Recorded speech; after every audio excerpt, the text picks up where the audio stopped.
We get you ready for the brackets and everything you're trying to figure out before the NCAA tournament with our guy, Stanford Steve. He is all over this stuff all season long. So we'll talk about Florida being maybe everybody's favorite. Obviously, a lot of chalk in the bracket stuff, which actually makes a lot of sense when you look at the power of the top four, maybe even five teams. We'll talk about the SEC bids and what this means for them. We'll get into the Johnnies, of course. So he's got a wild Final Four. We even try to find some upsets for you. So a lot of fun, 1 hour with Stanford Steve on the tournament and a bonus extended life advice.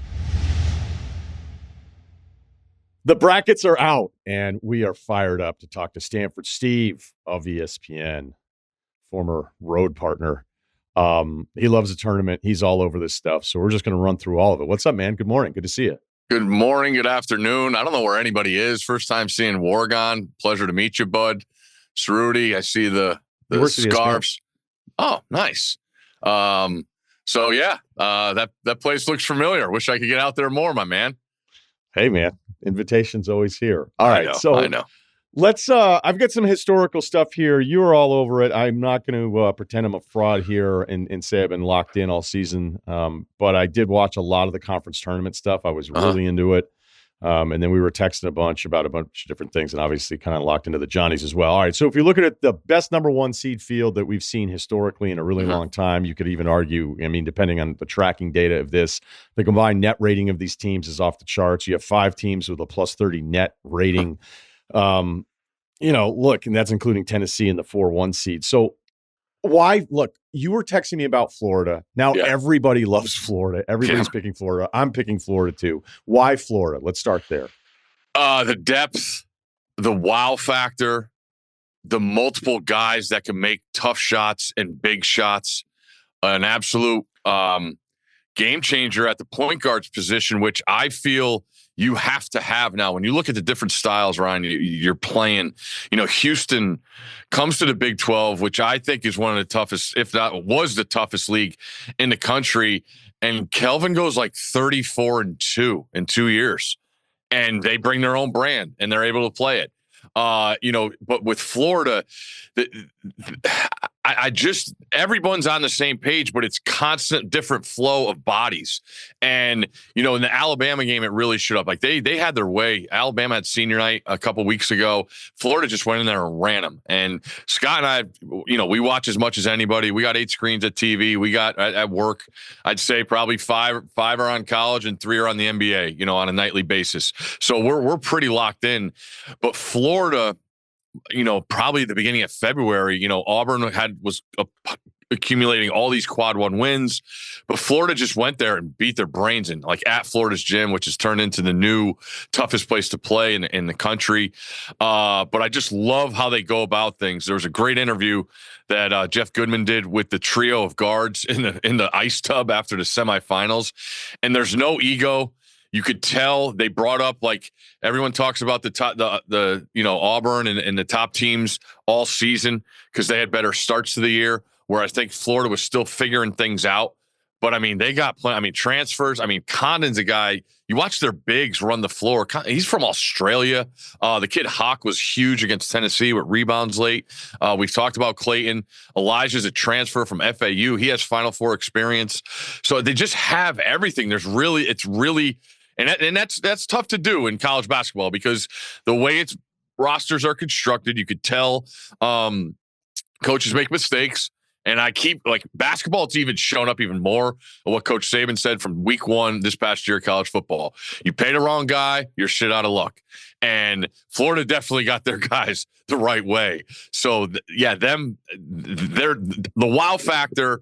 And what they just did in this tournament, like you just went through all the net numbers and the quad 1, like all that SEC, they won every game by double digits. Like it was nuts. So, as impressive a team as I've seen coming into the tournament in a while. I mean, UConn obviously last year, but you still had that if factor because of Big East. I think they only got 3 or 4 in last year. So there was that, can they, when they get tested, how they're going to react? They did fine. But yeah, Florida doing what they did, it deserved. I kind of think they got screwed with the bracket because they have the toughest region for sure. Yeah, if you look at the adjusted ratings here for teams, the West region has 4 of the top 12. They have St. John's on the other side. Again, we're going to spend time with that. Texas Tech, and then, of course, my favorite nickname, the Crab 5 in Maryland with this. But look, when I watch them go through Missouri, Alabama, Tennessee, I think the Clayton Jr. game against Alabama was the one thing where you're like, this guy's just smart about everything. His pace is really good. He's just very in control. Everything seems to be right with him. And it's funny because Patina was talking about trying to keep him with him at St. John's because he had him at Iona. And I think he had said on game day, he's like, we offered him $1,100. $1,100. He's like, yeah, that might not work if he has an option to go to Florida. But you're right. Like Condon, not that he shoots as well as the other guys do, but it's like 6 of the top 7 guys are all a threat from the outside. They kind of remind me a bit of an NBA team of the design of what you would want. You want a big who can run the floor. Hawk is just, he's so like versatile for a big guy, 6'9". You think he's going to hold on to the basketball. He turns and then just drives on everybody. So I was so impressed. Granted, Tennessee ran into foul trouble in the final, but the way they ran away from Alabama in the second half, I know you were probably hoping, because maybe it was the Georgia loss, maybe it was the absurd game against Tennessee where they couldn't score, where they shot at, I think, like 25% from the floor overall. So when you saw that loss, you're like, well, how the hell am I supposed to get that excited about this team? I know you probably wanted them to lose here in the SEC tournament just for the betting odds. Yes, they're second behind Duke on FanDuel, but everyone is on them after just, I don't know how you couldn't watch that week and not be impressed with them. Exactly. And it happens every year, right? I mean, we see it all the time. And then, you know, we'll get into it with these teams that come in and historically these teams, like, you know, the Michigan and Wisconsin deal playing on Sunday with Big Ten title teams playing in that game. Their success in the tournament hasn't been great. You go back, you know, and look at the SEC. Auburn wins it last year. They lose to Yale first round. So there's different things. You know, Golden, if you really want to dig in, hasn't won a tournament game. But I don't think that'll be a problem in their first game. But like, we didn't even mention Chinyelu too. Like that kid, I mean, he's a freak. There was a sequence against Tennessee. He blocks a shot, runs the floor, gets down, like muffles the catch, but then like just underneath the hoop dunks, and it turns into the Vince Carter arm in the rim. It's like, where did this guy come from? And he's a Wazoo transfer. Golden was on him. He's from Nigeria. But yeah, I mean, they just keep coming. They got Handglutton back. He broke his leg last year. I really liked them last year too, but they just couldn't get it going. Had a tough matchup against Colorado, who had some pros. So yeah, they got all the goods. It's for sure. Yeah, and his dad Ben, NBA vet, journeyman. All right, Duke flag. It sounds like he's ready to go. I mean, as bad as it looks, when I guess you're that young and your ankle goes in that direction, you just recover. So people had said he could have come back if they were in the tournament. We know about the 3 freshmen, and we know about the guards. I know you're super locked into Duke. It's not going to be a surprise if they win this whole thing, but how do you see their bracket right now? I do a thing, Ryan, where I try and make a list starting on Valentine's Day every year of teams that can win the national title. And this year I had a lot. Like I started with like 14, and this region has the most of any region. I got 5. Wisconsin's teetering. I think Wisconsin got a brutal draw. We could get to that. But Duke, Arizona, BYU, Wisconsin, Alabama, I believe all can win a national title. So when it comes down to Duke, I'm a Duke fan. This has been as fun a Duke team as I can remember. Probably going back to Shire's team because they knew it was their last chance, and that was a group that played for a while. They weren't perfect, but they played together, and Shire was great as the quarterback. But you get spoiled because of all the pros, and every K team you watched, you just wanted more. You go to the Zion team, you want it, you know, he gets hurt. You wanted more out of RJ Barrett. You know, they lose a brutal game. They don't even get to a Final Four. The Tatum team got absolutely screwed going to have to play South Carolina in Greenville. I just went there. I brought my daughter to the SEC women's tournament. That South Carolina thing in Greenville is an absolute army of fans. But like Tatum's one of my favorite guys. Obviously, you see what he's done. But they got a brutal draw. You go back, Okafor wins it when Jones and Justice get it done. So there's been plenty of teams. And then the Banchero team, I thought overachieved because you wanted more all year. You saw at the beginning of the year, they beat Gonzaga in Vegas. He's obviously something that they haven't had with his ball control and shot making ability. And they get to the Final Four and they get their hearts ripped out by Carolina. But this team, watching them every single game, is as fun a team as I can remember because of the construction.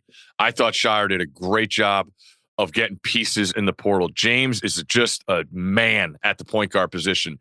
And they tried to get Caleb Foster to be the point guard. He was one of the biggest recruits. He can't do it. Can't put the ball in the basket. He's timid around the rim. So James just comes in. He's built like a rock, guards anybody. Gillis is a kid who I thought was the mainstay Saturday night because they couldn't get a rebound. That was the biggest difference. They were maxed out against Carolina, and Malawak is awesome to watch. He plays so hard. He's amazing at his size, jumping ability, covering space, switching. But they couldn't get a rebound because they were blocking him out. So Gillis starts the second half and basically plays the whole second half, and they really control the boards, and that showed the depth. I did say in February they were not going to win a national title without Malik Brown because he's even a better version of Gillis because he's more long on the perimeter, and those switches, guards can't get the shot up off or over him. So I think everybody's going to say it's a cakewalk because no one thinks Baylor and Mississippi State are good. I just think they're super dangerous. Mississippi State plays a weird ball. Hubbard shoots from anywhere. And Baylor, I can't wait to talk to you about Edgecombe, but that dude, he's got, I mean, you want flashes? We got him in plenty of these freshmen. They got it. But Arizona's a team that's scary to me, and everyone's picking them to lose in the first round. I don't see it.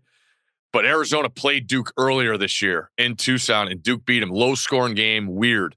And it was right after Duke lost to Kentucky. So I think Arizona benefits from having seen the length, having seen Flag in person. So Arizona is a team that's sneaky there, and that'll be a monster matchup if we get in the Sweet 16. But Duke's best is as good as anyone's. I just think it's kind of a tricky road. And the other thing that drives me nuts is Scott and I got off the air last night, and there was already 9 million brackets, 40% had Duke winning it. Like, I don't want any, like, if I'm not touching Duke to bet or anything because of those numbers, and I've seen those numbers go by the wayside when something gets so popular and something as random as the bracket. Yeah, Malawak, the fact that he's been playing basketball apparently for 4 years, and the first time I watched him, I went, okay, but that has to be like a lie. Was there a hoop in the town? Right? I mean, it was the first time he touched a basketball 4 years ago. And then you'd heard from scouts like that had gone to practices going, this is insane. And then I posted that clip the other night where he got caught in a guard in a switch and he moved his feet and, you know, he blocks the shot, and you just go, okay, well, this is why this guy's a lottery pick, despite all the attention, which is deserved with Flag here. Because you kept bringing up VJ Edgecombe for Baylor and being like, you have to watch him, you have to watch him. I watched a bunch of clips last night, and I get why you would assume that I would like him so much because I'm kind of an athlete movement snob when you look at the draft prospect stuff. His body control, it's a bit like Jaden. Look, I'm not saying he plays like Jaden Ivey, but Jaden Ivey had moments with the ball in his hands where you went, okay, well, that looks different than almost everybody else. Yeah. And I'll work with that.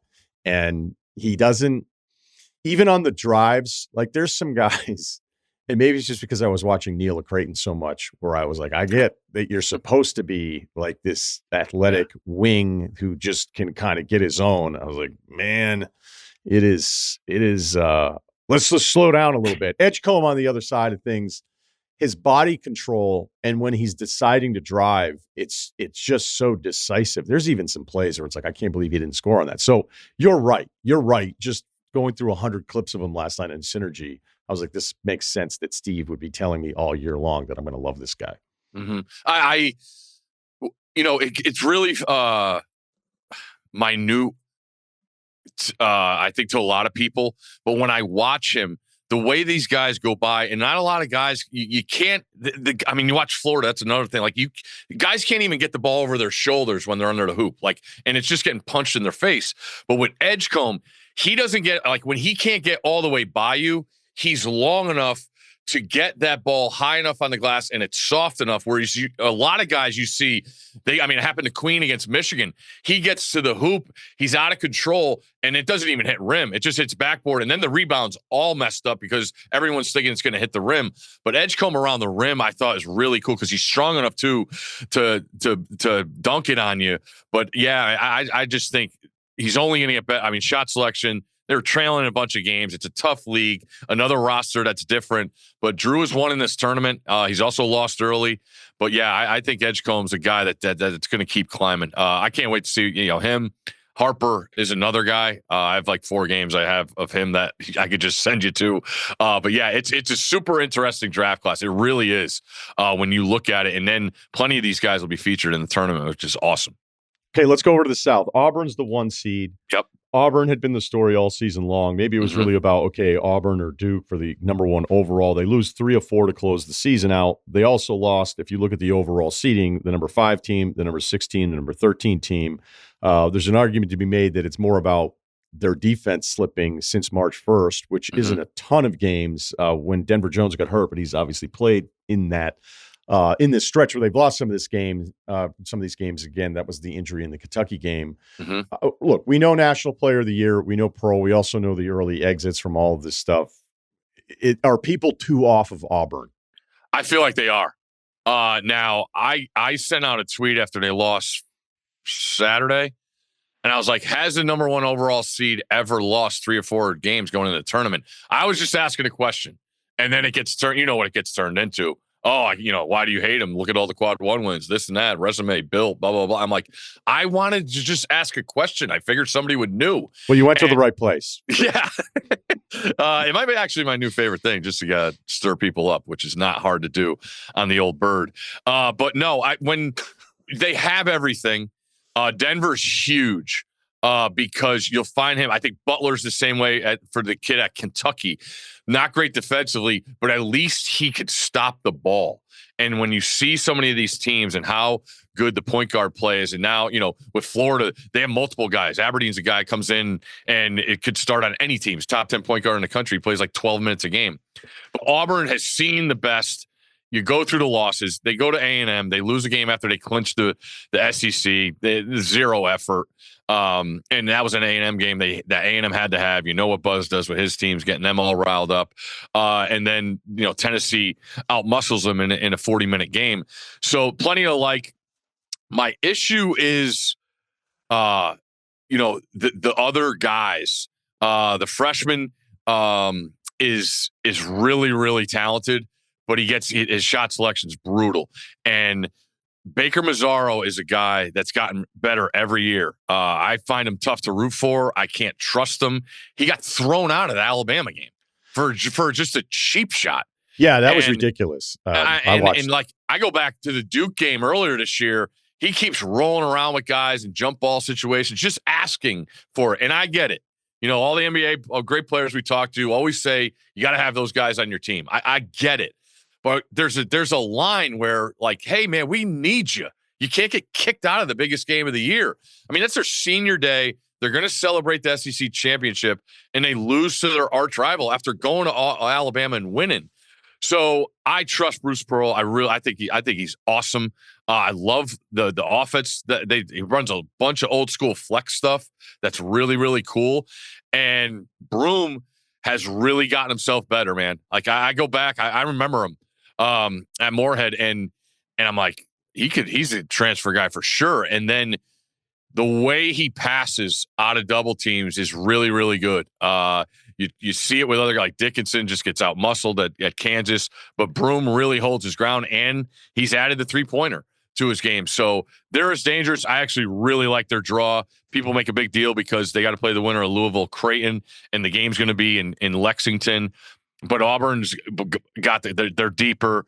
They're more versatile than those teams. I really like them in the Sweet 16. And then I don't know who the bottom of that thing with UC San Diego and Michigan and A&M and Yale. Like I have no idea who's coming out of that. So I actually really like Auburn's path to the Elite Eight, not knowing who they're going to face on the bottom. Broom hasn't even shot it as well this year as he did last year, and still. I mean, he just doesn't make his free throws, and we're still talking about the National Player of the Year at 19 a game. Mm-hmm. But yeah, I don't know. I mean, it just feels like when you lose, no one's going to be excited and be like, "Hey, I love this team that I've loved all year that's now lost this many times in the last couple of weeks to close." Let's stay in that bracket though. Yeah, just because Michigan with their run through the Big Ten, they get UC San Diego, who is actually won 15 straight. You could go schedule if you want to a little bit on that. No doubt. Michigan's offense, and people are kind of turning it too, because it was, if you watch those games, it was such an incredible grind.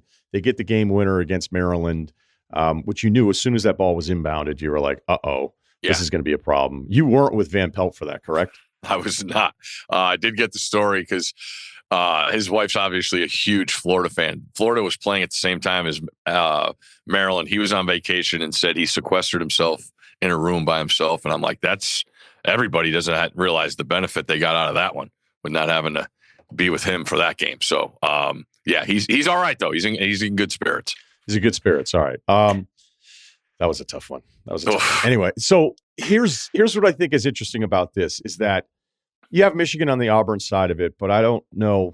Again, people kind of look at it as like specific, as if some of these other grinds aren't as tough, but then it's like, okay, but locationally they're going out to Denver. I don't know. College kids, I would think with a few days off here, they're going to be able to turn it on. Yeah. But you have Michigan State on the other side, which is really everybody's kind of favorite Big Ten team, where a lot of people have them going to the Final Four. So give us a Michigan State breakdown where we know it's very Izzo-ish. They don't shoot it great. They defend like crazy. They've got one top 20 high school prospect in Booker, who doesn't even really play that much, the big kid. But they seem to be a very, I don't want to call it chalky. I guess you could as a 2 seed. But if somebody's going in another direction, I've seen a lot of Michigan State in brackets.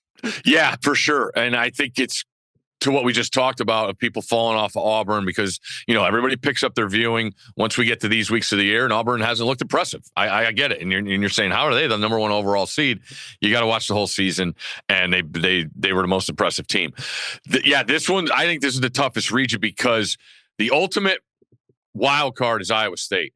Yeah. They lose Gilbert. Now, I will say, they played plenty of ball without Gilbert, and they played BYU in 2 games this year. They were my 2 favorite games of the year because the way the ball went in the hoop, the runs that were made.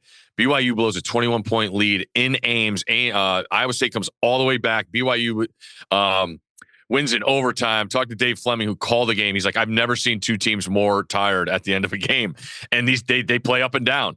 But Iowa State is a team where there's a path because Ole Miss is the 6. You got the Carolina factor with them playing San Diego State. San Diego State is 11 seeded out of the Mountain West. Mountain West teams that are seeded 10 or lower in the tournament are 1-29 in their last 30 games. So I kind of like Carolina to move on. But Iowa State, their good is really, really good. But Michigan State, the problem is, and I'm all for this, like, in picking in your brackets, and I mentioned the Duke number and Florida's love. Like, I'm not picking those teams in my brackets. I want to be different, and hopefully you get lucky. So you look at a team like Michigan State, who's at the bottom of a 1 seed Auburn. The issue is you know what you're getting, and it's not going to be pretty. And Marquette, this was flipped 2 years ago. Michigan State was the 7, Marquette was the 2, and Michigan State beat them.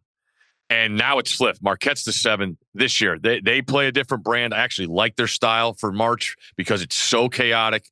They don't have size, though. This is Izzo's most together team. The guards know their roles. Jace has created a really big spark because when they started them, I think they've lost 1 game since then. And they had a brutal stretch where they played the 4 toughest teams and won them all at the end of the Big Ten schedule. So, from a trust factor, the history, Izzo, the whole deal, I get it. I don't have any problems with Michigan State, but Iowa State's good is better than Michigan State's. I will say that. It's just a matter of them getting there. And I believe in Otzelberger. He's rumored for every job now. Supposedly there's a buyout deal. But Iowa State is a team no one is talking about that could come out of that whole bracket and go to the Final Four. And then the bottom of the top with Michigan, Scott did a thing last night where, they got screwed out of seed because they won the Big Ten. They beat Wisconsin, Maryland, and Purdue, and they're seated behind all those teams. And it's like, what are we doing with the committee? Like, you just closing up shop on Friday night, Saturday? Like, why are we playing these games? And now you factor playing in Denver. You're the team that played the latest game Sunday, and they're playing, I believe, Thursday evening. In elevation, Denver, the whole people could, take with that. I think it's real, especially this time of year. I remember Seton Hall had to go out there a couple of years ago when they won a Big East title and lost in the first round. A&M, they teetered with being on the list earlier in the year. They can't shoot. And Yale's really, really good defensively. Everyone's going to love Yale because they beat Auburn last year. Give me the under in that game because A&M's just a rebounding machine, but Yale doesn't let you get offensive rebounds. So again, to your Michigan point, the way they're constructed, I love Dusty May. Like to see that situation with 5 seconds left, no timeout.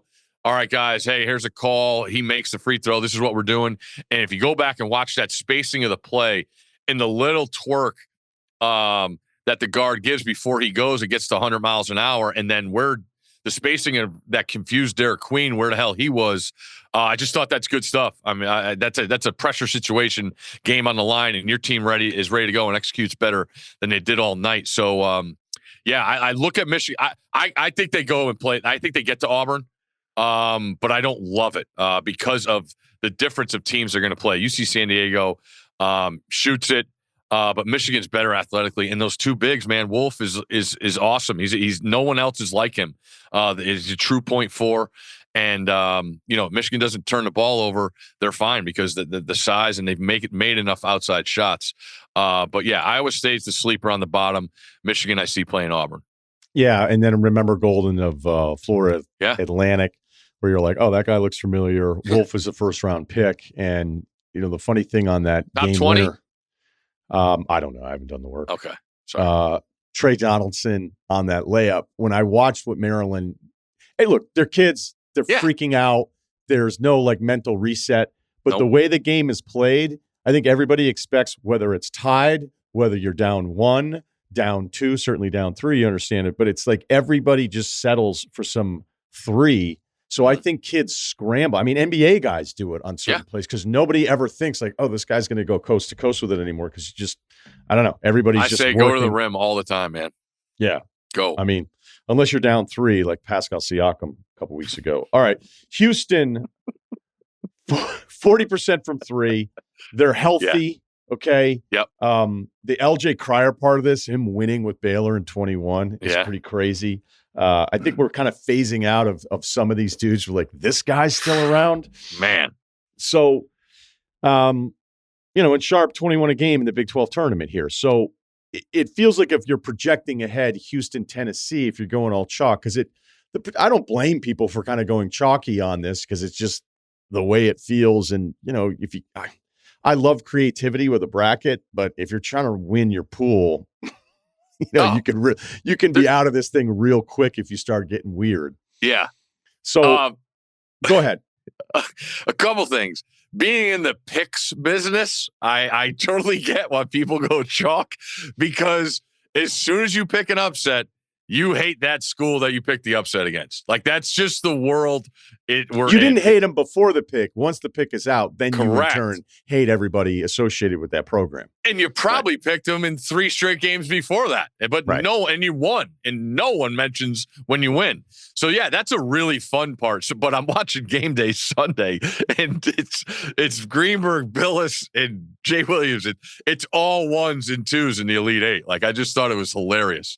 But anyway, I get what they're coming from, and it's that's the way you want to deal with it. I'm totally fine, and it's probably a hell of a lot easier. Well, yeah, but it's like fine. All right, so fine. Pick Purdue then. All right, pick Purdue, Kentucky in your Elite 8 matchup in the Midwest with Kentucky's injuries. Like, feel free to. I respect the hell out of you for doing it, but it certainly doesn't feel good when you're attaching a $20 bill to that and handing it into the office pool. Correct. Good job. That's Vandal's working. Well, I hear you. All right, but I guess looking at the Houston part of this and Tennessee on the other side, because I think ultimately I'll just kind of get the Elite 8 picks and see if we get anybody that's outside of the 1 and 2s here. I love the way Tennessee plays. It's a classic Rick Barnes team, motherfuckers, wings, big, everywhere. Again, they were in it with Florida until all of a sudden, it looked like they were going to get stomped, and then they come back at it, and then you're looking up at the foul trouble, and you're like, okay, all of these dudes are going to foul out for them. I don't know if it's enough offense to keep up with Houston. I actually really hope of all the Elite 8 matchups. I mean, granted, Florida and St. John's, we're going to get to the Johnnies here shortly, but from what I've seen, if Houston, Tennessee ends up chalking out and we get that, I can't wait for that game. I just wonder if they'll have enough offense. Yeah, totally with you. And these are two teams, Tennessee and Houston. All I wanted was them to have a road to the Final Four. I really did. I love what Sampson brings in to the table. We follow so many Big 12 games. And then we have, Tennessee earlier in the night. But, it's I love what Rick Barnes has done too. Like, you go back to all the schools. I mean, you're my age. Going to Clemson and his road and the whole deal, the pros that he's got, and everyone points to the Final Four. And I'm like, yeah, okay, but there's plenty of Sweet 16 and Elite Eights, and this is why I feel Tennessee's different. They go to Elite Eight last year. Connect plays out of his mind. They don't have Ziegler. Ziegler's their most important guy. There's probably not 5 more important point guards in the country than Zakai Ziegler. He's healthy. That's your point. He's a fucker, man. He is in your shit nonstop. He's jumping on jump balls with Florida centers in that title game. Like, I don't care. We're gonna do this. They have 5 guys that average double digits. Gainey played great against Florida. Myshak can guard anybody. Lanier's been a great addition. The difference to me is they are better offensively. And I know they had Dalton Connect, but there's more roundedness. And you talk about the specimens they got. Phillips, the big. I mean, he didn't back down at all. He's only playing 15 minutes, but he gives you something. So again, Houston, I love Roberts, has gotten better and better. He's going to be healthy. He set out the Big 12 tournament, and they won it without him. The Cryer factor, they're better offensively. Sharp, when he's on, I could just say, I mean, he and Sampson's battles in game, like, it just feels like year after year, and game after game. But man, his good is really good, and it's exactly what they need. They need a guy to make shots late in the shot clock because they run stuff, and they muck it up a lot. But yeah, that's the matchup I see when you look at the bracket. Gonzaga, I get it. I love Fewey, but he constantly has talked about when he plays St. Mary's. He played St. Mary's for 25 years, and Randy Bennett. He can't speed him up. He can't ever speed up St. Mary's, and they got to dictate to their tempo. So if he can't speed up St. Mary's, I don't think he can speed up Houston, where Gonzaga is dangerous for sure. But I think that's I think all the ones really are better off to get tested in that second round. But all the teams in the middle, it feels like that's where everybody's picking upsets. But I don't see it. Everyone's picking High Point against Purdue. High Point hasn't played a quad 1 game in 2 years. Purdue, Painter's a great coach. McNeese, I watch him. Will Wade, I get it. I think they were better last year. Clemson has men. They lost Dylan Hunter. That's a huge injury as far as another ball handler, which you want against McNeese. But I still think Clemson has enough. Illinois, you can have, but they'll probably make a run because I said that. But they have honestly, zero. It feels like everybody interest in hates playing defense. Zero. Yeah. I would say, like, just jumping in late to the scene as far as the momentum or lack thereof. It's like everybody just kind of hates Illinois right now. Yeah. Well, it's crazy. You know, Their point differential in wins, Ryan, is 15. Their point differential in losses is 15. Like, there you go, right there. You never know what you're going to get. But there is a path for them because Texas and Xavier aren't great. Trey is really, really good. I don't know if he's probably the best player in that game when they play. And then Kentucky, I absolutely love. They're one of my favorite teams to watch. What Pope has done offensively and piecing together a roster, a bunch of kids from all over. But if they don't have Butler, they're in trouble at point guard position because, again, he is the ultimate guy that stops the ball for them because they're not good defensively. And they beat Tennessee twice, which makes no sense. And then, going at UCLA, Utah State, I don't love. So knowing what I'm going to get with Tennessee, and I believe it's different and it's better offensively, I like Tennessee's spot and I like their draw. And I'm also rooting for Rick Barnes because I really, the road he's done and paved, I think, is great. And I love the way Tennessee plays. I mean, their strength coach, too, whoever that is that guy deserves raises because they have chiseled guys nonstop year after year. It's crazy to see. All right, let's talk Johnny's here. I hate that they're on the Florida side of things. You and I have been texting about them a lot, and it's been, a team that I've enjoyed for the first time in a really long time, at least having expectations for this team. And it was funny because it still felt like the voters were late on it. They weren't really sure. We know how bad they are shooting the three. They're almost a little Michigan Statey, but maybe more fun to watch if you look at some of the profile stuff. They're 343rd in the country out of 364 teams from three. But every single guy that comes in and gets minutes for them serves whatever role it is. And whether it's Lewis one night, Etchafor the other nights, Kadari, there's just different moments where those three guys in particular can all kind of find a way to get it going. And they are going to work you. Like, they're not going to lose because maybe they run into something where maybe it's Florida where they just can't keep up with the shooting part of it, but they're going to make your night. You're going to feel them. It's like the fighter who you may have won the decision, but you're never going to forget the guy that you went up against. And I would expect with Pitino and this group and watching them now this closely, that part will always travel. So I think that's I almost feel like you like their Final Four chances better than I do. And I think it's probably related strictly to just seeing Florida on the one side. Yeah, because I don't ever look at who's on the other side. Like, I always look at, the path to the Elite Eight, because a lot of times, man, you don't know. Somebody could get beat. So when you look at St. John's, and I've stared at this bracket because they're another team. All I wanted was them for a path to the Final Four, and everyone points to Florida. But I look at to get the Elite Eight, and when you look at that side, I sound crazy, and everyone points to the outside shooting, but they have gotten better with the shooting. But Ryan, I honestly believe they could beat, when you start that bottom of the bracket, Missouri, Drake, Texas Tech, UNCW, Kansas, Arkansas. They could beat those teams without making 5 threes. They really can, because you saw it, they wear on you. And I heard Coach Crean talking about Pitino, and when he has it right, and what he said, what he meant was when he has the depth and he has guys contributing and he's not afraid to go to the bench, which he has this year. They've shown that every game. The last 8 minutes, you're just done. And then I saw there's a quote out there from Mike White, the Georgia coach from early in the year. And it was along the lines of, I've never been in a game for 40 minutes where I had to worry about getting the ball over half court so much. And it's true. I mean, you watch Crichton was up against it, obviously, with their lack of depth. But that 8 minutes, it's just a swoon that comes in. You factor in the Garden and whatever. But to your point and what you said, it's going to travel. And they get up in you. They rebound like complete animals. It doesn't matter who the size is. They're all about it. And I think Rick's a guy that if they're going to play great defense, the offense will figure itself out. And they're not going to play one of these bombing teams that shoots the three until they get to that Elite Eight spot.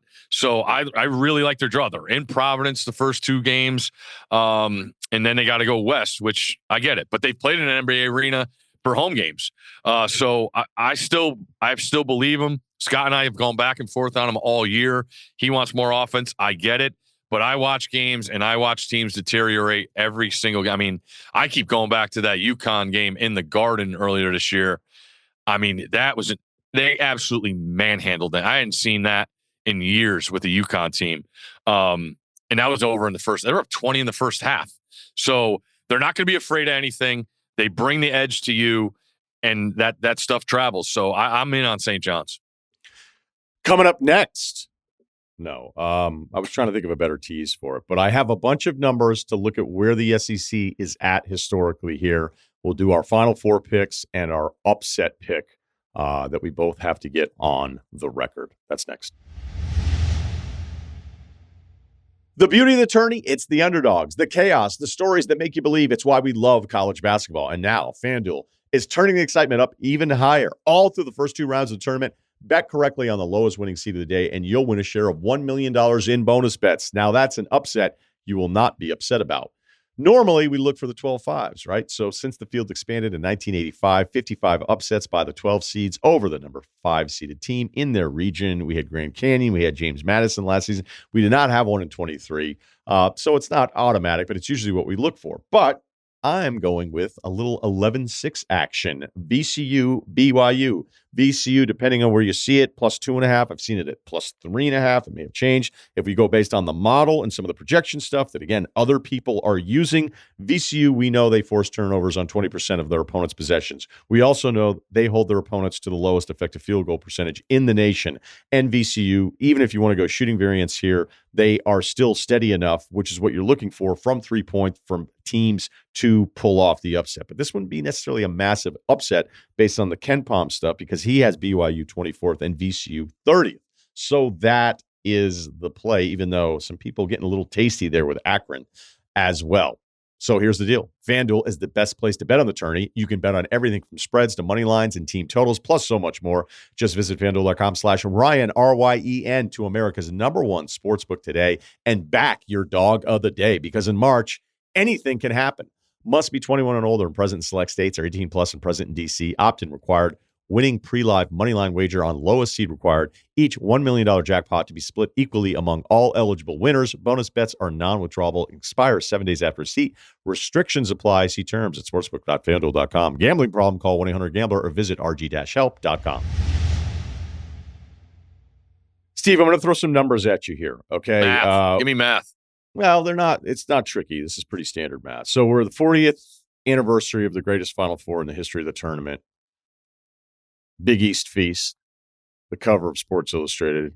We had the Johnnies. Fortunately, they had to play Georgetown again. So I enjoyed this Final Four. It's my favorite Final Four until it actually started happening. Yeah. And then you had Memphis before it was Memphis State back then. Yep. And then Villanova, Georgetown for one of the great upsets in the history of American sports.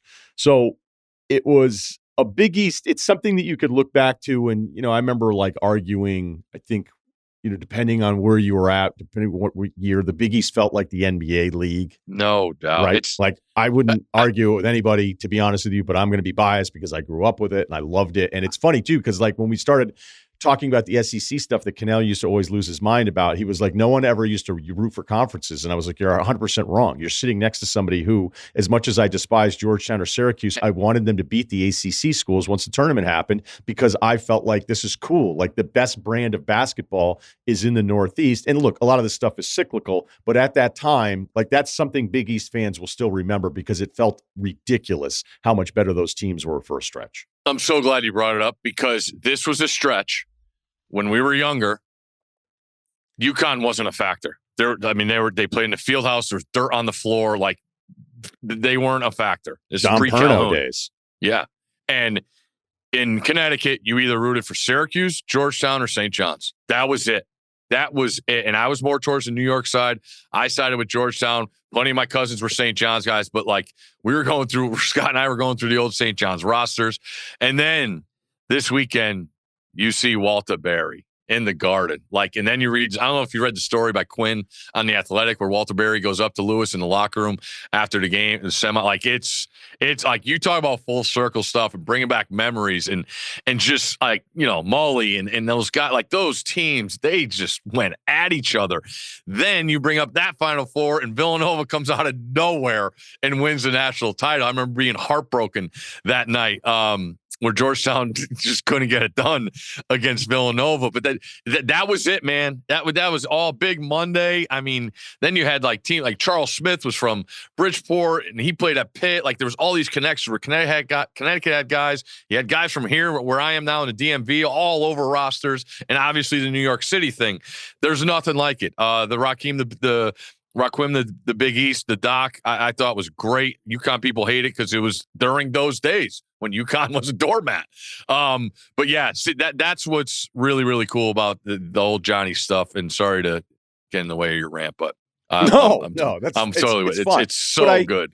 But I do think that there are some parallels, because you still understood, like, you weren't going to get it every single year. No. And, there's a bit of a carryover, especially when we look at the Big Ten winning back-to-back national championships in football here, where even if I'm, well documented, I'm always arguing for the SEC because of visually what I see and then the draft part of it. But like, look, maybe we are in this transition. These things should be cyclical. And the funny thing is the SEC, for all of the resources and all of the athletes that you think are just down the street, basketball-wise, it's been a really disappointing conference for years. I mean, there were some really lean years. You're like, how is it even this bad? And I'm with you. Like, there were certain Big 12 years I'm like, this is the best conference in all of college basketball. I don't even think that's debatable for some of those years. But ultimately, it's going to come down to where these teams end up. Because if you go the last 3 years, the SEC's had 22 total bids. If you go expected wins, it was 30. They were at 22 total wins in those 3 years. I think that's what the number was. And it was actually the lowest based on expected wins of any of the power conferences. Well, they roll in this year with 14 bids, which breaks the Big East record of 11 back in 2011. The Big East didn't actually have a great tournament at all that year, but UConn ends up winning the whole thing. So that kind of can get lost. If you look at the non-conference winning percentage for the SEC this year, it's 88.9. I've seen it written that that's the best ever, but I think the ACC in 83-84 technically was higher, where I read somewhere else. None of that really matters, but like in 83-84, like nobody looks, that's lost in the Big East 84-85 season, because UVA was the only Final Four team, and that was the Georgetown-Houston title game. So look, the last champ for the SEC is Kentucky in 2012. I've talked about the expected win part of this. It is clearly a loaded conference. I don't have an issue with in-conference records being below 500 when the shifting of where these conferences is going is so ridiculous that you're like, with this expansion, maybe you'd like to punish the teams for being below 500 in the non-conference, in conference. I got to stop saying non-conference. Where do you see, we know what the bid part of this is. But it'll be interesting in a one-and-done scenario if they end up becoming way below expectations here, whether it's maybe Bama not playing defense to their standard, Kentucky's guards not being healthy enough. Like we already know what's going to happen, because I think there is a carryover in the conversation of how just annoyed so many parts of the country are about the football conversation that's dominated for like 15 years. Yeah. Yeah. I mean, when you throw those numbers, it's not even close. What's more verified, right? But I always, we talk about coaches all the time. I hate to go back to Rick Barnes, but like the criticism he gets, I don't judge a guy on that. The tournament is the ultimate, crapshoot a lot of times. The ball goes in the hoop, it doesn't. Ball bounces the wrong way. The reviews with these balls off the hand, whatever. And you already know the army of non-SEC people is waiting to throw. They're going to set the record for the most losses in the tournament, knowing that only one team in the whole tournament is going to end up with a win. So I get it. But when you watch them, and a team like Alabama, right, they lead the country in scoring in this conference, 91.1 points per game. And all I've said all year was I thought Alabama needed to get out of the SEC more than anyone to show what they can do, right? They've given up 90-plus points, I think, 3 of the last 6 games. And you could just tell, like, I still don't know what their best 5 is. I really don't when I watch them. You know what it's not? It's not Phylon high ball screen. No. Let me do whatever I want. Correct. That guy drives me crazy. I understand he's talented, a big-time recruit, but, I mean, the ball needs to be back with Sears in some of these tournament possessions where it really matters. Yep. And I totally could see, Bill Self getting things together for one game against a flawed Arkansas team. Another thing that I don't understand, Cal brought up that Boogie Flan's coming back for the tournament. They're 0-5 with Boogie Flan in SEC games when he played. They got better when he didn't play. And yeah, I did think that was interesting because I remember he's back. Okay. I get it. You want another ball handler? Okay, you're going to need that against St. John's if you get there. But, that Cal's going to get – if Kansas beats Arkansas, they're going to get piled on. And that's everybody's favorite thing. But when you watch it, as I do, night after night, I just think it's tremendous. The athleticism and the size. And then you got like a team like A&M that just doesn't care. They're fearless. They know they're not good shooters, but you better block them out because they're going to get the offensive rebound. Last I checked, they were like in the 300s in 3-point shooting, in the 300s in free throw shooting, first in offensive rebounding. And it's like, holy cow, they're a 4 seed. How many games did they win? They won 22 games in that conference. Like, there's different methods to the madness. So their good is better than anyone else is good. I firmly believe that. I did say, in February that I believed multiple Big Ten teams would be in the Elite Eight. But when you start looking at the SEC teams, I mean, they all got the high numbers, and then it just magnifies things like, all right, there's their road. But there's always going to be a team that could come from nowhere, obviously. But the way these teams are built, I feel like it's going to be really hard to knock them off. And I believe they deserve 14 teams. And they got it. And people got to deal with them now. I really like the point about Alabama getting out of conference play there. Okay, all right. So last thing we're going to do here, 12-5s. We have it all the time. It's everybody's favorite upset. Do you have an upset that's a 12-5, or do you have a dog that you like that's tasty and it's not even in the 12-5 category?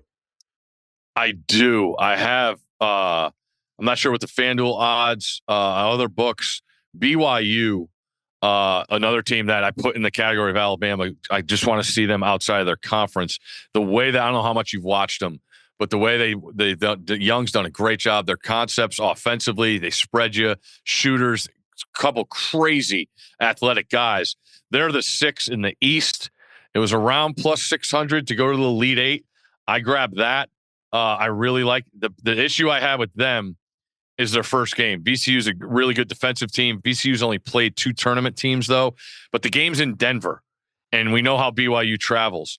And then if they win, they get Wisconsin, I would think. They're in Denver, and Wisconsin just played till Sunday afternoon. So I just looked at the path for BYU and a team that I really, really like. But as far as a double-digit seed, Liberty feels pretty popular right now. It should. Yeah. Who I actually like is North Carolina because they get the draw. I mentioned the number. I mentioned a number about Mountain West teams, 1-29 seeded, 10 or lower in the last 30 games. And then they get the 6 Ole Miss. Ole Miss doesn't have any bigs, and Carolina doesn't have good bigs. So I kind of like Carolina's draw, and then they get there.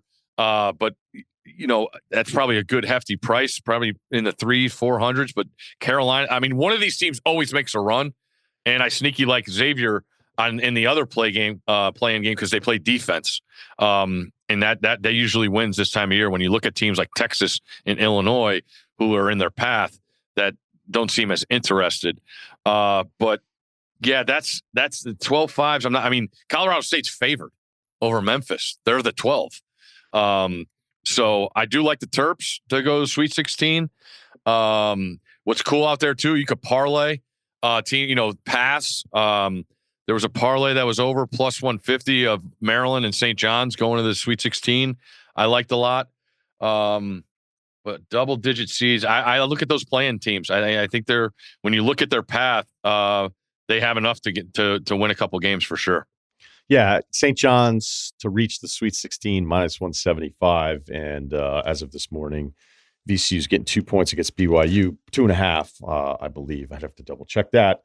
So it's 2.5 against BYU. That's a really popular one that I gave out a little bit earlier based on some of my models. Nice. Ran it 1,000 times over here. But yeah, I understand what you're saying. Kind of like BYU the next if they get through that. Yeah.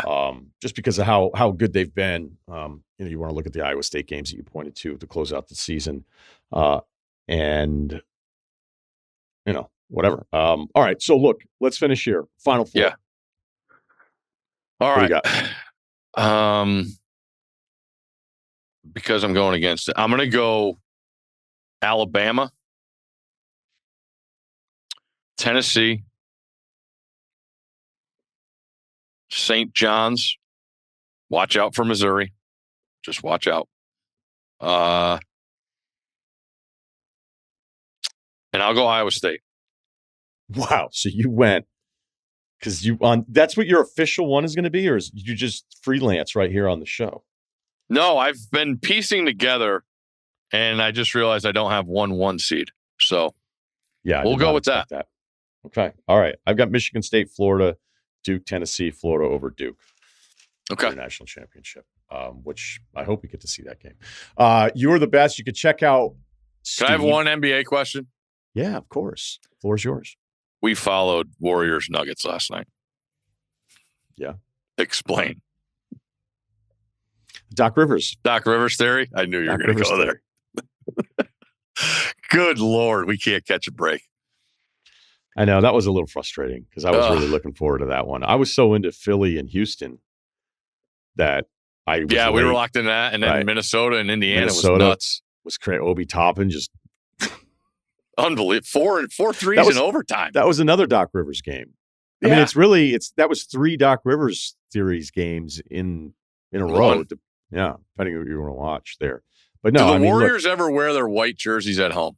They're real white jerseys. They never wear them at home.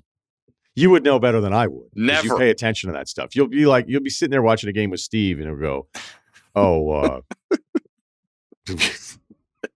Thaddeus Young changed his shoes in the third quarter," and you're like, "What are you looking at?" And then I have one entertainment question. Sure. You watch 1923? No. You gotta. That's the Harrison Ford one, right? Yes. I watched the pilot on a flight, but I think I was just too immersed in the Yellowstone universe. It was kind of like another Marvel movie where I was like, I need a break from this. Not that I don't respect it, think it's good. Yeah. It just I wasn't ready. I think Yellowstone's all the way down at the bottom of all his shows. I have 1923. Ranked last? Yes. I didn't expect this. A Taylor Sheridan Stanford Steve ranking. Linus won 1923 too. What about Landman? Better than Yellowstone. Early Yellowstone or late Yellowstone? Late. The late overshadowed the early. That's the problem. So there's just two. I mean, they had one season. Nothing happened. Not one thing happened. I think it was three or four. So it's kind of like a bad non-conference loss. Yeah. But 1923 and Spencer's journey from Africa to Bozeman, Montana, it's still going. And it's just, I mean, you're the history guy, but the track, like being at Grand Central and the wife telling the guy he asked, where are you going? She's like, Bozeman. He's like, oh, Montana. And it's like, good luck, honey. You got like 6 weeks to get there. And then they start in Africa. It's just amazing. I think it's so well done. But the history thing I find fascinating. People trying to travel back then. It's nuts. A lot of faith on a destination. You know, just be like, what are you doing? You're like, oh, we have a contact. My great uncle is in Yellowknife. Another shout out to Yellowknife. Speaking of being repetitive, I was going to share this. This feels like more of a Friday feedback. We've had some aggressive tones lately in some of the life advice emails, Steve. So we'll just do this one. It's titled SVP 41 white male 500-meter row personal best 127.7 6'1", 235 thick. So we're dealing with a specimen here. Player big comp, biceps. Vlade Divac and Nick Van Exel combo. That's insane. Scott doesn't like going out and partying on the road, so I hear. He prefers to stay in and text and stay up late. Stay up to date on who all is where and what's happening, but he never really wants to be in the mix in person, just kind of wants to know who is there and keep an eye out on the scene. You know why I know that? Because you've told that story in the podcast about 6 times.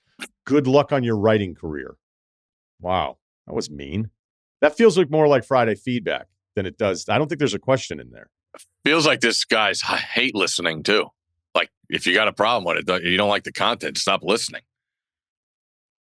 Yeah, I don't know. I don't know.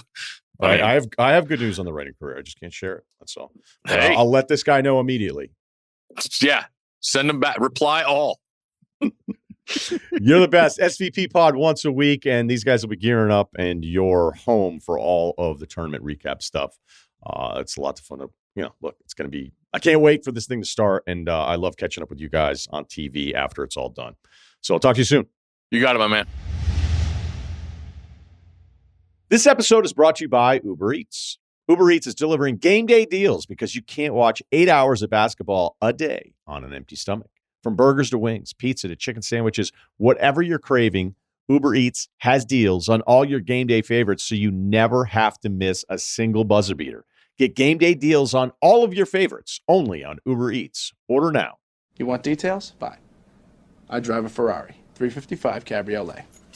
What's up? I have a ridiculous house in the South Fork. I have every toy you can possibly imagine. And best of all, kids, I am liquid. So, now you know what's possible. Let me tell you what's required. Email address, lifeadvice, rr@gmail.com. Ceruti, Wargon, and Kyle. Kyle, this is your season. This is your time to shine. What's your schedule like?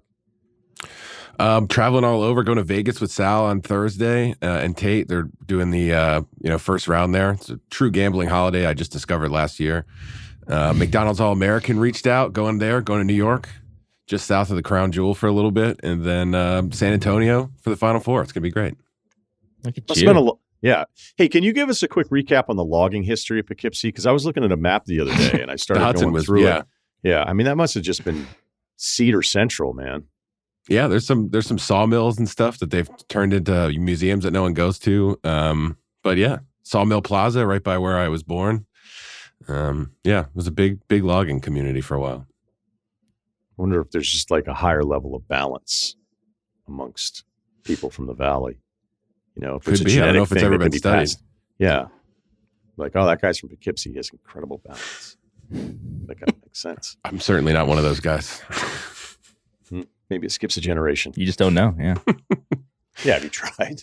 Do you know that you, in fact, do not have great balance? Yes. If you, yes. Maybe if Shout you out to and pick up Blade, basketball. Speaking of, we've got a basketball query from Australia. People a little upset with Ceruti, but what else is new? Yeah, it's all good. Okay. What is pickup basketball? This may be more of a Friday feedback one, but as we said, we're getting a lot of complaints sent to Life Advice lately. All actually directed. I don't know what's going on with me, but I've been dropping votes in the polls last few weeks. That's all right. We always finish the season strong. All right, 5'11", 180, 31-year-old female from Melbourne, Australia. 250 bench. I was trying to short this guy. Squat 275, deadlift 350. Player comp Terry Rozier. Not so long ago, I was considered a decent player. In recent years, though, it feels like one of the Monstars has taken my abilities. Unlike Scary Terry, though, I'm actually still trying to be good. I'm just not anymore. Terry Rozier, not a great pickup for the Heat. That one did not quite work out. My question is, Heat culture, by the way, tough stretch here for Heat culture. Yeah, but he doesn't fit in. That's the thing, is maybe he's not accepting of Heat culture. Well, I think it goes beyond him, but Davion Mitchell seems to accept Heat culture. So, look, we don't make – you can do whatever you want. I mean, everybody's voice is important here. But I said after that 23 run that I just don't know that I can make fun of Heat culture anymore. But I do think that, like, in a vacuum, even Miami people would be like, they put culture on the jersey. yeah. But, again, I'm going to refrain. Feels like we jumped the shark there. Yeah. Yeah, as an Aussie, the concept of pickup basketball is foreign to me. I don't think we have it down under. The closest equivalent here would probably be various local leagues we have in the suburbs of Melbourne. These are organized competitions, however, with refs, uniforms, game fees, game schedules, stats recorded, etc. I've played basketball for over 20 years, and I think I have a superficial understanding of pickup, but please help your international audience to understand it a bit better. San Sebastian, they just play pickup, so I don't know. Maybe it's where you are. Do they lock the gates longitude. when league play isn't happening? Like, that's how pickup works, right? It's like if I've seen that on Martha's Vineyard had that. Like, they take the rims out. yeah. It was never that cold. They put a cap over it. Yeah. Yeah, that's just dirty. Or COVID when they put the bars across it. Yeah. You were really Looking fired back. up about that. I remember that.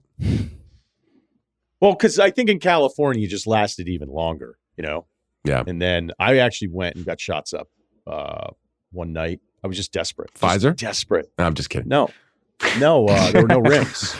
So it was just all simulated. Is that a loser move? I'd allow it. All right. So here are the questions. It sounds like a bunch of guys just rock up to a local court whenever they like and full court scrimmage with anyone and everyone there, but surely there's more to it. I have many questions. Feel free to skim. So let's just try to go through as quick as we possibly can. Are there organized game times? Usually it's the same kind of group. Hey, we play here on Sundays at 10. We play here in the afternoon at 3. We fight with high school kids over who has it because they just vape and then ride scooters. That's a very local thing. Who sets the date and time for the games? Is just the same time every week. See above. Are there refs? No. Who brings the ball? Someone.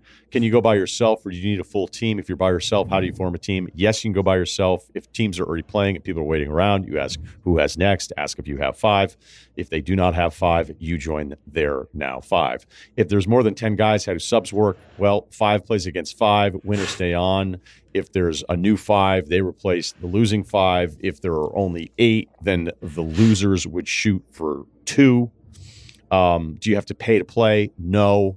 Is it first to 21 wins or something? You just play till everyone gets tired? You play to 11. I never really understood 1s and 2s, but it seems to be pretty accepted at most places, especially if people are waiting. Playing to 21. 2s and 3s would probably make more sense, but I just never really saw it all that much. I'm not really playing that much pickup anymore anyway. But, everyone plays basically until they get tired. There's usually one last game, and then that's where somebody tears their ACL. Are there timeouts? No. How are disputes resolved? They're not. Good? A lot of yelling. That was a great FAQ. Yep. Yeah. Usually the most aggressive guy wins the dispute part of it. But I've seen it go on. Yeah. It truly is like the loudest guy wins the argument in fouls and pickup basketball, which does suck. Yeah, right. Like whoever's the worst ends up getting the call. Just stand at the other end, hold the basketball, wait. Van Pelt used to always scream, "Respect my call." It's funny with Van Pelt. If you go on a road trip with him, such a good line. Okay, so we have a parking one here that's it's more like narking, is what we should call it. All right. Nice. Yeah. I'm addicted to calling the cops essentially on illegally parking. This is from a while ago. All right. Wow. 28, 6'3", 220 pounds. Bench 255, hack squat 4 plates. Haven't deadlifted in years. Player comp Anthony Bennett because I'm Canadian and complete garbage at basketball. Wow. Anthony Bennett catching strays from an international email. Looking for some tough love or vindication for my actions here. Useless fun fact. I live in a mid-sized Ontario city that neighbors Jamal Murray's hometown, Kitchener. I'm addicted to calling bylaw on people that illegally park. So bylaw, I assume, is just, I guess you're calling the cops. Important to provide the backstory to this addiction. So here I go. I'm a rule follower. I live for dumb things like those mentioned in the efficient grocery lane email you had a few months ago. That guy and I would get along so well. I moved to a new house this past summer. I think that makes sense, even though I murdered that sentence. My previous house was a corner lot in a student neighborhood. Said corner was on a steep hill with a one-way stop sign. I've attached a street view photo of the corner for reference. I'll say people in general, but more likely students, constantly park between the stop sign and my driveway. All right, so just think of a suburban neighborhood road coming out, stop sign, and then if you take a right, there's maybe 20 feet of curb. It's not straight.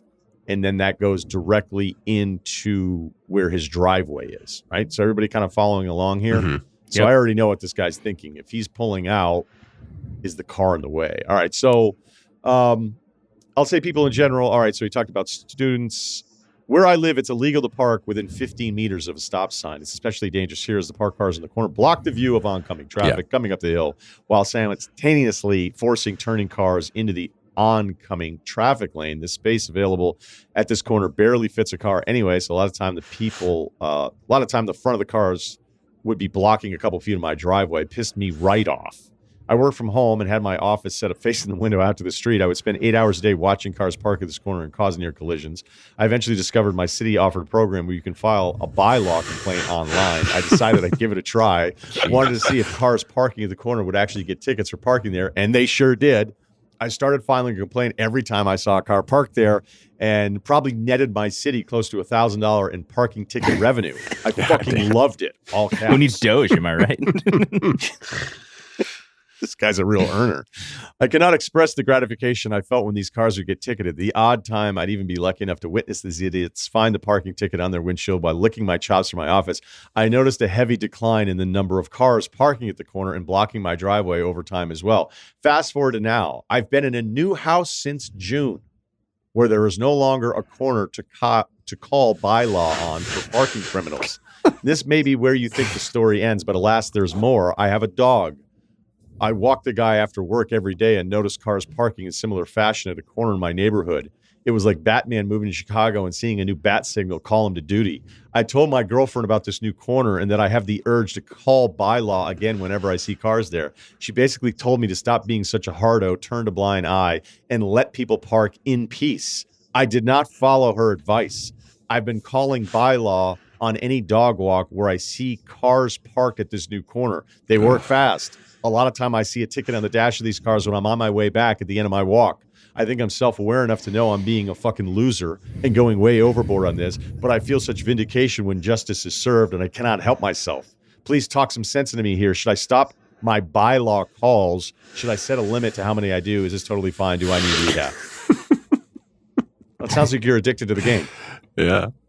I understood that first thing, and like it'll send me into a small road rage when I'm coming up to a corner and there's just cars and I'm like, wait, how am I supposed to, what am I supposed to do? There's cars behind me, I'm getting nervous. I understand that, and I guess I understand like, patrolling your block and your corner.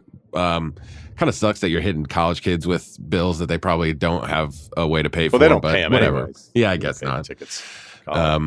Yeah, but I think this was a great opportunity for you to like kind of introduce yourself back into normal society when you moved, and you're just not ready to do that. So I think it's a little insane. I wish your girlfriend was a little bit more on this rather than just like, God, wish you wouldn't do that. Like, I wish you like talked a little more sense into you, but maybe she just knows the guy she's dealing with, and she's like, we're barking up the wrong tree here. This is a road to nowhere. Yeah, I'd try to find another passion if I were you. Pick up hoops. Watch your own. Yeah, for sure. Watch your own driveway, man. I don't know. I don't love it. We talked about this driveway. We talked about this a couple weeks ago, but whenever, and I'm guilty of this, like whenever it comes to driving anything car related, like we just have no patience, and I feel like I'm a pretty calm person overall, and I'm just not a calm person around a car. Just no limits when you're in that car, right? And I don't. And the parking thing too, like that would piss me off. And I don't know that I would narc, but it would bother me. But Kyle's right. You had an opportunity like to cold turkey, just be like, this is not my life. I'm putting this behind me. Right. Nobody knows me here, right? Yeah, and you just kept riding along, and you just can't quit it. I don't know. I wouldn't tell anybody this. Like, obviously nobody figures out who you are in the email, because like nobody's going to like this person. You can't tell this story in public and everyone be like, yeah, dude, that's a great call. Like everyone's gonna be like, dude, what the hell's wrong with you? Like, so I don't know. It's kind of like, I don't think you're harming anyone by keeping it to yourself, but if this becomes public, like you're going to have some serious issues with like people and just relationships and friends. Cause like it's just kind of a loser move, unfortunately. You need to stop. And we're all on your side when you're thinking about it being your driveway and it happening incessantly.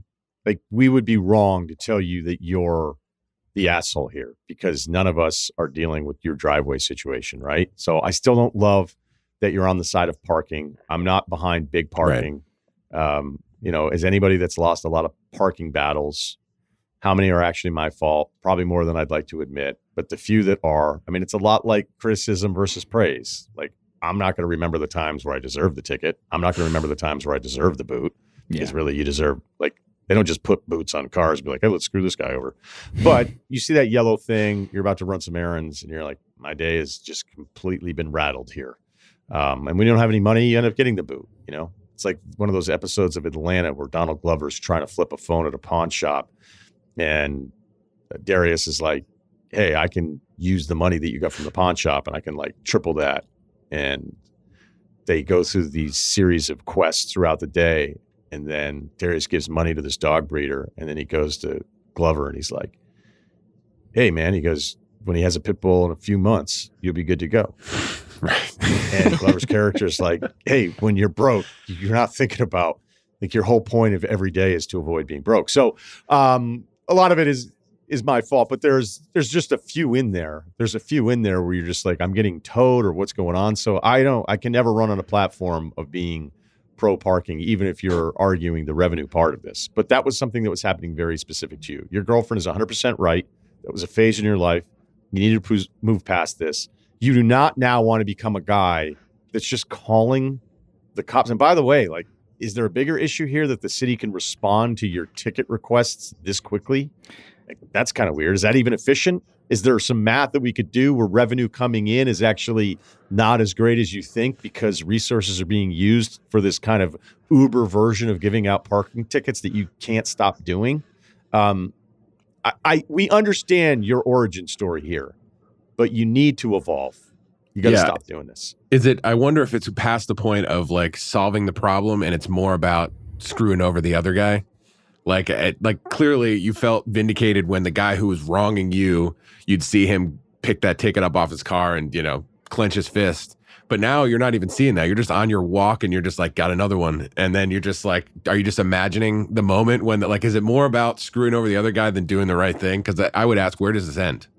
Where does this end? You Yeah. just start showing up at local parks and calling the cops on dudes fishing, Citizens arrests. Right. Where does it end if this itch can't be scratched by what's going on here? So Yeah, next thing you know, you buy a fake badge off Amazon. It's like, who do you think you are, buddy? Like, what do you think this is? Right. Like he's at the Army Navy and he finds some kind of jacket. Yeah. Like, what is that? What is that jacket? Does that jacket say Cleveland? What is that? Yeah.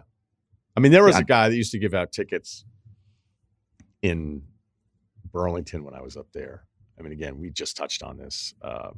There was just mercenaries. Like it was like Boba Fett in a tow truck and like 7 of his cronies just driving around being like, Connecticut plates, Mass plates, Jersey plates. Fuck them kids, Jordan style. Like, where was the sign? Like, I don't need one. Yeah. Spillane's. Yeah, there was when a in place doubt, called hook her up. Yeah, there was a place called Spillane's where they towed so many cars that people just purposely would be like, I will not get their gas. I think they had to like rebrand everything and then put the tow lot somewhere else. Maybe they sold it. I don't even know. But like people would just drive by that gas station and be like, I despise you. I remember one time one of my friends got his car towed and he showed up and he was like, I don't have the money for the car. He's like, but my clubs are in the back. And I was like, what are you asking? He's like, you can keep the car for a week. I don't give a shit. He's like, I need my golf clubs. I think somebody had to get a 10 spot out of that. But yeah, I think you already know. I think you know. And I love that your girlfriend is on you about this.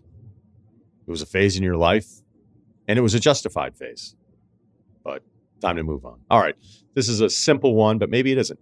My roommate is broken. 6'1", 185. Draymond Green, but not mentally ill. Ooh. Hey, man. You don't like Not that? a good start. Yeah.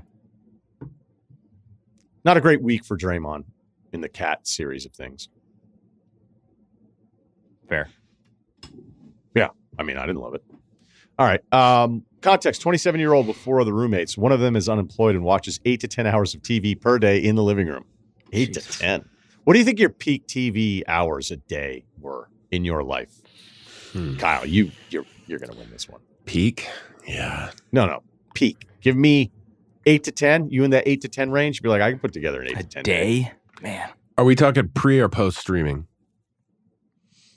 Because Sopranos fucked me up in college. Sorry for cursing. I mean, it really got me. And then it was like Wire, and I was like, what else does HBO have to offer? And I'm like, we're going down the Deadwood path, and John and Cincinnati. a couple of seasons of Game of Thrones were out at that point. So I mean, there was a lot of But every day, putting in that work, punching that time card, 8 to 10 hours. Like, think about it. If he's 27 and he's unemployed, he's not waking up at 8 a.m. He's not doing the early shift. So let's give him 10 a.m. But there's probably still some yogurt and cereal involved and maybe checking an email, pretending he's being productive. So if you go 10 a.m., that's 10A, 6P. Jesus. Yeah, I mean, we had voted. There was 3 cigarette smokers in the house of 5 dudes that the upstairs was going to be a smoking zone. So I didn't even have to leave. That's healthy. You know what I mean? It was just like, I mean, the 2 dudes that lived on the downstairs weren't happy about it, but we were close enough that we'd just like get over it. So yeah, I didn't even have to like take breaks to do that. And as you know, first Sopranos run, you're just like, well, I guess I just have to see what happens next. So, yeah, I don't know. It was, I don't know the number, but it's up there. It's up there. 8 to 10. That's a lot. I mean, 10. Think if this guy's doing 10. Yeah, that's a lot. Probably not. 10 there was other stuff going on for sure, but I think I recognized we were approaching a problem. We didn't have enough good TV in college to put in that kind of work. Right. Yeah. Streaming now, I kind of can understand. I still think it's a little weird when somebody's like, oh, I watched 8 episodes of this today. You're like, did, but if you're back probably okay, also dude, not, right? Yeah. They're not trying to I think figure out the kids are doing that on YouTube these days too now. Rotation. Yeah, that's fair. All right. Just going on a rabbit hole of stuff. First thing he does when he wakes up is turn on a 2.5-hour movie. Oh, wow. That's Last of the Mohicans. Fire it up. Oh man. Just loads up The Irishman at 9:30 a.m. See you guys. All right. He's a good friend, but he's also very stubborn. And one of his favorite things to do is to get angry. This is great. When he is watching something dumb, I like to stir the pot and tell him to change it to something good. This actually happened tonight. He was watching a YouTube video of some amateur skiers Dude, I know the TV is his and the remote at this point is probably sealed to his palm, but you can't be in charge of something that important, right? 5 guys in their late 20s throwing on YouTube ski videos of just regular dudes, too. That's absurd. This isn't some Warren Miller deal. Or he's just run out of content, man. We had a buddy named Bob where the quote that blew my mind when he first, because I think he was in between jobs here for a little while. And we're like, what's this guy up to? Like, he finished the internet last week. Anyway, I tell him to change it to anything else, and he snaps and says, my taste for content is awful. I don't know. You guys are putting it in the grind. Maybe a few you're hitting the gym. You're still trying to map out the weekend. You're watching fucking family trips on YouTube of other people skiing. I think your roommate's wrong here. This doesn't bother me or the roommates much unless there's a big game on. He only relents if he has a 12-leg parlay in the game. He surprisingly hit one of them, but he blacked out and passed out before the last leg hit, so he didn't see it live. Anyways, just curious how you guys would handle a creature like this. Look, I would say top line, he is not ready. He is not ready. There are a lot of people at 27 that are not ready. I don't know that I was making moves to make it look like I was ready, but I was still, in the way society is constructed, not ready. He is definitely not ready. So the fact that you guys are working and doing all of these things and looking at him being like, this is a stage in life where you can start to see some real gaps between dudes with the exact same background, known each other since school, the exact same age, the whole deal, same different upbringing dynamic. And there can be this massive gap between mentally where people are despite having the same profile and being the same age. So that's the first thing, is that this is his comfort zone.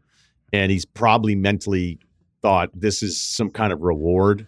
You know, I need a break from everything. And this is what I get to do. And I'll be working again soon. The problem is you start doing this too long. It's a bit like being like 40 and then taking a class in college. You're like, notes, an essay, a point in conclusion. You know, like there's just a lot of us, I think, walking around right now listening to this past a certain age. The idea of having a paper due would just like, forget it. Yeah, you can keep the check. I'm dropping out. I'm not going to get my master's, I just realized. So that's kind of the first, like, you could sit there and you can talk to him. The fact that he loves to get angry makes it seem like even a bigger waste of time. But I would say internally, like, this is where he's at right now. And you're all right to think that he's wrong, but he's not going to change likely anytime soon. He's going to have to get exhausted of himself before he would listen to anybody else. And as a male, 27, on top of everything else, he's probably not super receptive to any kind of advice that you guys would provide him, because then he would point to you and say, oh, you did this 2 weekends ago. And be like, yeah, but I also have a job. And don't watch The Brutalist to start my Tuesdays. Nice pull. With the last Mohicans and Brutalist, that's pretty good. Good job on you with the Irishman, Ceruti. I think I would attack the surface problems with this, the shit that annoys me. 28 years old, you can still be pretty cut and dry about things. I don't think you have to worry about massaging and the, bringing it up like some of the other emails we get. And it's like, I don't want this to ruin what's going on. How do I approach this? I think you're still roommates, late 20s. You can still just be like, here, this is what's fucked up about what's going on right now. Sorry for cursing again. I'm trying to do that less. But I think I would stay away from the, like, what are you doing with your life? Come on, this is embarrassing. More of like, dude, we're not doing this game with the TV. Like, sorry you were here first, but like you haven't got up in 6 hours, whatever. Like, I think you can still attack those problems head on, strength in numbers. If there's more than one dude upset about this, like, I don't think you need to dance around it. I don't really have any answers for like you said, he's not ready. Any of the more existential questions about what he's doing, but like, I would just attack the stuff that's bothering you right now. At this moment in the living room at 6 p.m. when you're home and you'd like to watch something and he's, I think that stuff you can attack head on. Dudes are still young enough that, people move on from these little things. As long as you don't get into the bigger aspects of the whole thing, I'd be ready to fight about this stuff. I feel like it'll probably just go away. That's all. I feel like if he's got somewhat of a brain on his shoulders, like, he probably feels like ass and feels like shit. And yeah, right. Because there's some part of him that's smart enough to have any self-awareness. Right. And if there isn't, then you're just beating your head against the wall. There's no point in actually like trying to talk any sense into him. So I'm going to go ahead and assume that this guy doesn't feel great about himself. And, I'm sure he doesn't want the current situation he's in. I am with Kyle. Like there's got to be some control over the TV. If we're talking just like, hours per week, and you guys want to watch something in the evening, and he's been on there since for 6 hours or so, like it feels like we could pass the remote around. But I just don't think. I think he's got to figure it out himself. Like I just remember, when I was out of the job after the ESPN gig and did the thing at Entercom, and like you feel like Dick doing it, like kind of enjoying anything. So maybe he's just like more crabby because he can't even feel like he can enjoy anything without you guys kind of judging him. So again, I'm not saying he's in the right or in the wrong, but if he's got any sort of iota of self-awareness, he's probably not feeling awesome about himself right now. So I would even just try to lift him up, like try to get him out of the house to do stuff. Could you are there activities you could do that aren't TV related? Yeah, jobs for 10 Those hours. Guys are working. Yeah, but like, can you play pickup hoops after? I don't just get him out of the house a little bit. Try to do something different. Shout out to our last buddy. Today? Just got a job. Our last unemployed buddy just got a job yesterday, Nice. and it was a huge celebration in the group chat. Dudes have to come up with more jokes. He went unconventional. He finished college late, and then was like working at some sort of like pseudo weed shop. And we were like, man, I just don't think this is going to work out well. And of course it didn't. And he was unemployed for a little bit. He just got a big boy job yesterday. And shout out to the last dude in the group. And I hope that happens for this guy. Mm-hmm. The last dude in the group to get the job. Everyone's going to be super supportive of that. But until then. It does suck when people are on Need different thick timelines, skin. man. Yeah. Because we had that in the friend group, and it's just, guys don't know exactly what they want to do, and, other guys are being successful. Ryan, I know you've talked about this with your friend group. Like that, to be the guy that's kind of the odd man out, like that, it's not easy. No. That's how guys get to dark places. Yeah. And then, look, we're dissecting an email here, so we don't know totally where his head is at. But I just always think it's worth pointing out when somebody is really, really bummed out with their day to day, they can become really, narcissist isn't the right word here, but you can become even more difficult because you think everybody's kind of supposed to give into your deal. And that's where you're like, all right, it's one thing to be upset. It's one thing, you're to the point where you actually feel like you're suffering from depression, but now everybody's just supposed to acquiesce to all of your demands, your whims, because of what's going on with you. I think if you have a group, there's probably one dude out of the 5 to get away with anything, get away with any kind of joke. Like maybe he can go at him more than other people could do it. I was never that guy in my group, but there's certain guys that I think of. I'm like, well, if he says it, he can get away with it. Like this dude can always get away. I think you could maybe have that person have some real fun with this and be like, look, here we are. Because granted, you guys are fighting over the TV because it's 5 dudes that are all in an apartment together. There's going to be conflict. So if you were to say, hey, just kind of house meeting, think about mapping this out. 5 dudes, let's say 5-hour TV shifts. We're going to map out a schedule. Doug, you are going to have your 5-hour shifts stack up. So they're going to be back to back. So you're going to go graveyard shift. So you're in control of the TV. We can do it 9 a.m. We can start your shift. We could do 8 to 1, and then you're 1 to 6. And then from 6 on, it's going to be Steve and Barry and Kyle.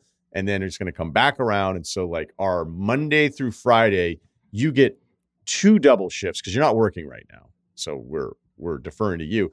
If you have 8 to 10 hours a day in control of the TV, when everybody comes home from work, you have to give up control.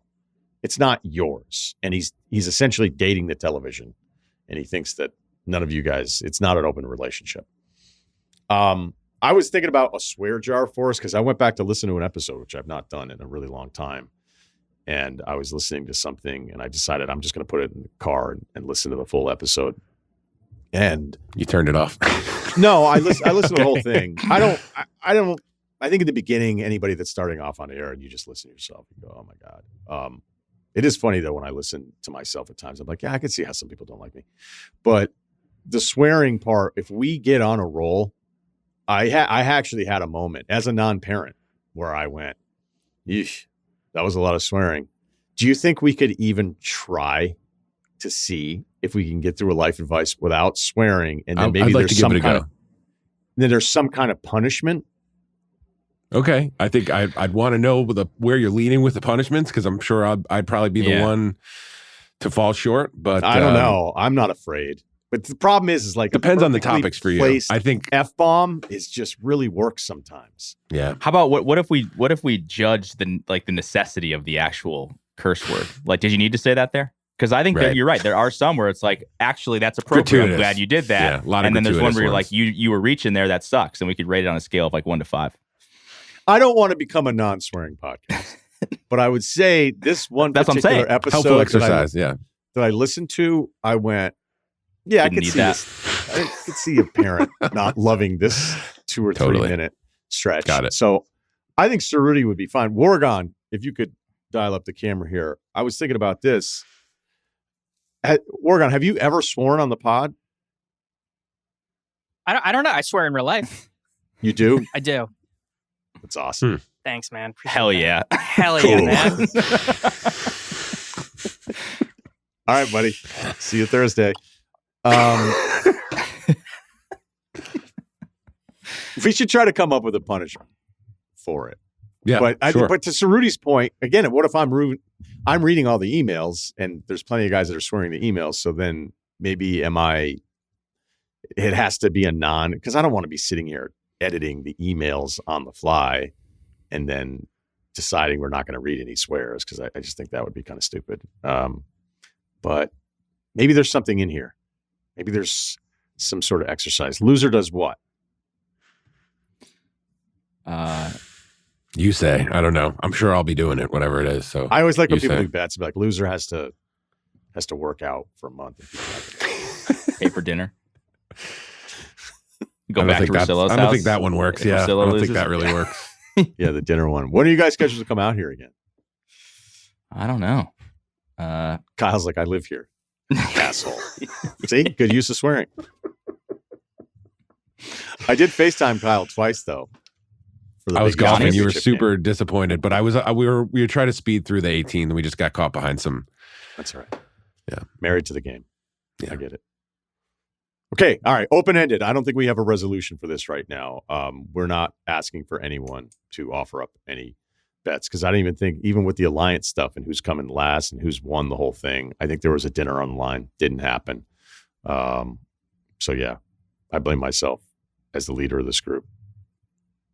We're supposed to be taping a YouTube video at some point this week, TBD. Maybe we solicit some ideas from the listeners. We'll read them on that YouTube video. So there you go. All right. So Friday feedback, rr@gmail.com. If you have a couple Reasonable ideas there. ideas. Yeah. I'm not going to the Waffle House for 16 hours or whatever. He's not coming to Hollywood either, so just. What if get we that go out like of a your head. month period, and whoever unnecessarily swears the most has to like do a live video on YouTube at some point on like a topic of their choosing? No, but it has to be somebody love else's choosing. Yeah. All right, fine. Yeah. Within reason. They have to like present an argument about something. The Berenstein it's- Bears, a history. Yeah. And you gotta just go back and read, although it wouldn't be too hard to read all those books. All right. Yeah, we'll work on that. Anyway, thanks for listening to the podcast. And we are taping some kind of YouTube thing. I think, I don't know. We swear. Yeah, I mean, there will be a taping. Will it be within the parameters of when we said we were going to do it? Not likely. So thanks to Wargon, thanks to Kyle, thanks to Ceruti, thanks to Jonathan Frias for making sure we have a video product to go along with the audio when you click on the Spotify tab. So subscribe to the page and the podcast. Ryen Russillo Podcast, Ringer Spot.